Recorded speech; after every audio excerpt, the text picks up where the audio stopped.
Hello everyone.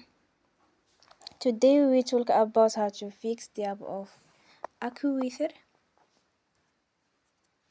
We will go to settings. Then we click on apps.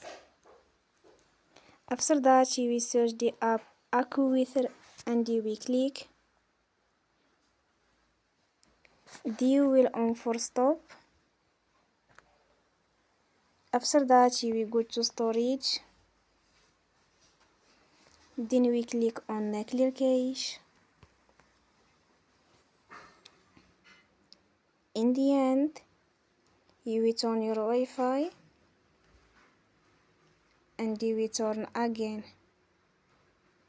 Don't forget to support us by like and subscribe. See you next time and